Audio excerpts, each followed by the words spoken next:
Bishalgarh town girls school মাঠে নেশা কারবারিদের বিরুদ্ধে মাঠে নামে বিশালগড় থানার পুলিশ। আটক হলো নেশা কারবারিদের দুটি বাইক। ঘটনা শুক্রবার সন্ধ্যায় বিশালগড় থানা পুলিশের কাছে গোপন খবর আসে। বাউন্ডারিহীন বিশালগড় টাউন গার্লস স্কুল মাঠে যুবকদের কাছে নেশা কারবারিরা ব্রাউন সুগারের কন্টেনার বিক্রি করতে আসেন।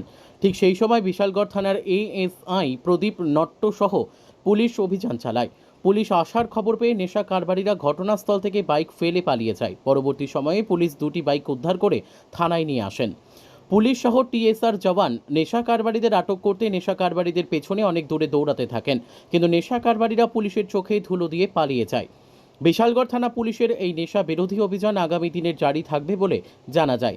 বিশালগড় টাউন গার্লস স্কুল মাঠে প্রত্যেক দিন সন্ধ্যা হলে বিশালগড় মহকুমা পুলিশ এলাকা থেকে যুবকরা এখানে জড়ো হতে থাকেন এবং বিভিন্ন নেশা সামগ্রী নেশা কারবারিদের কাছ থেকে ব্রাউন সুগারের কন্টেনার ক্রয় করেন।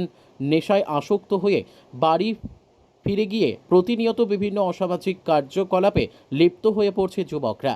হইছে ভাই এখানে? ওই তো টোটোটা তারা মনে হয় আইছে, কিছু আসছিল স্যার, তারা আইছে চেক করছে, তাই না দৌড় মারছে, ধরছে আর কি। দর্শনই কই তাই না, কোনখানে এটায়? কোন জায়গাটা? তানজুই মাঠ।